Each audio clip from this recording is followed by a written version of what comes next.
Tom Clancy's The Division is a game unlike any I've played before, although it combines elements we've all experienced in the past. The third-person, cover-based aspect threw me out of my element, and I thought that the high time to kill would seem strange with such a strategic-type shooter, but it doesn't feel out of its element, but rather, with the MMO style that this game is designed for, it works well.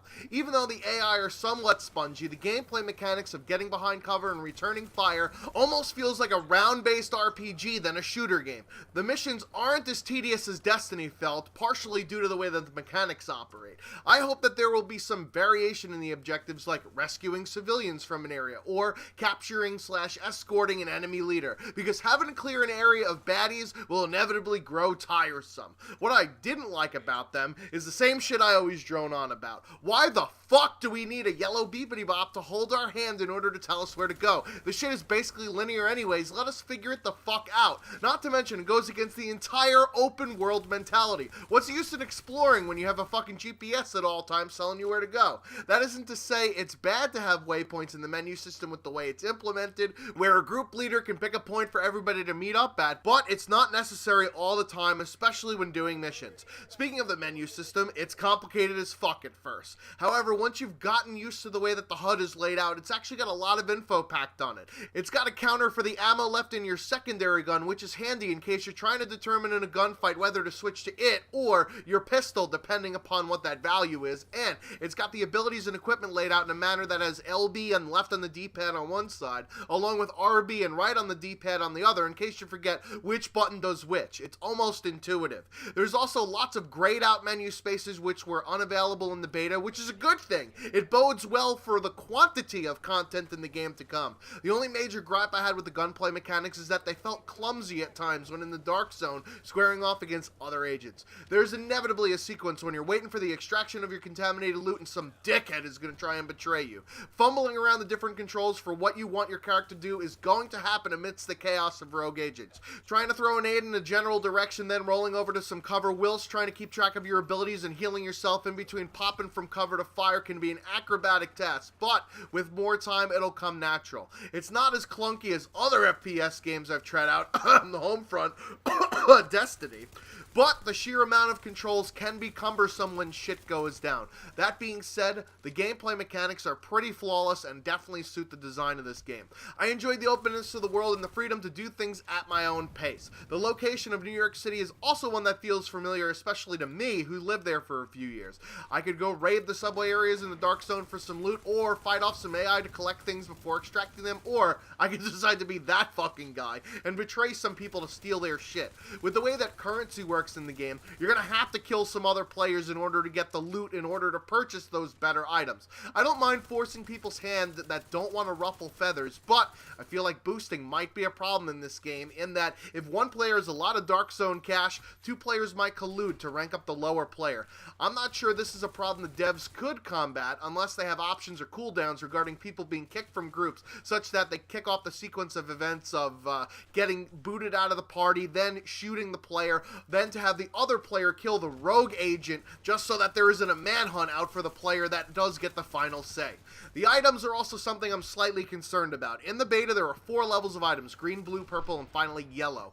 In this, what I assume to be a tiny sliver of the game, I saw all 4 categories of items, which has me wondering about the depth in the game. I hope that these categories of items are accelerated given the beta, but I don't want to assume where there isn't evidence. Secondly, on items, which I thought was a good thing, the 2 best weapons in the game, the yellow ones, were available for purchase instead of being randomly dropped from farming AI. One of the biggest things that turned me off about Destiny was all the RNG loot drop instead of being able to earn it.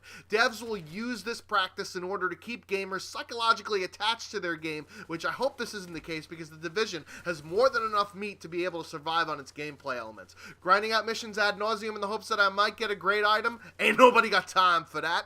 Another thing that I was annoyed with was having to painstakingly travel to the base of operations in order to sort out my maxed inventory due to me extracting so many items from the dark zone.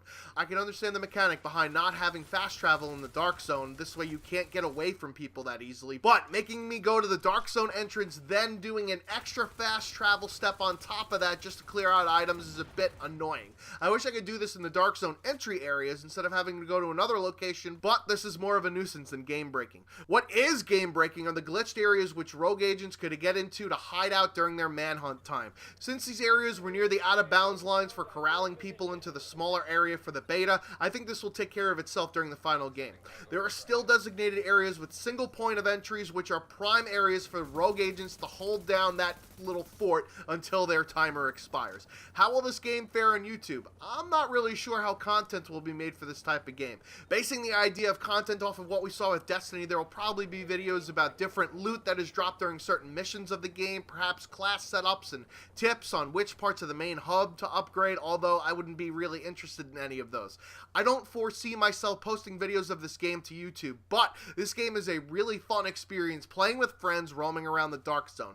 Also, this isn't really a game that you play solo. This is a game to play socially with your friends, which is why a lot of people were drawn to Destiny in the first place. But since I don't really see content for YouTube, I'm on the fence about purchasing this game, since I usually don't waste my time playing games for which I don't post content to YouTube, but this could be an excellent change of pace to stream the game. During my time with the beta, I was streaming, and it was more of a chill, laid-back experience, with interspersed tense moments in the Dark Zone when rolling up to that contested area, try and get my loot the fuck out. This game is unlike any I've ever played before, although it's got elements from games which you've seen many times over.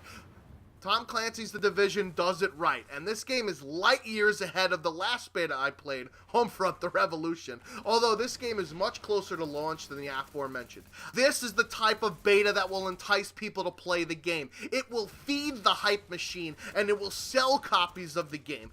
This is how beta should operate. People should take them under consideration as demos for you to try out before you throw down your $60 to purchase the game. I can envision people sinking tons of hours into this game, and you could even see by pulling up the main map that the world that we were given is just a tiny piece of what's to come. I just hope that Tom Clancy's The Division can deliver.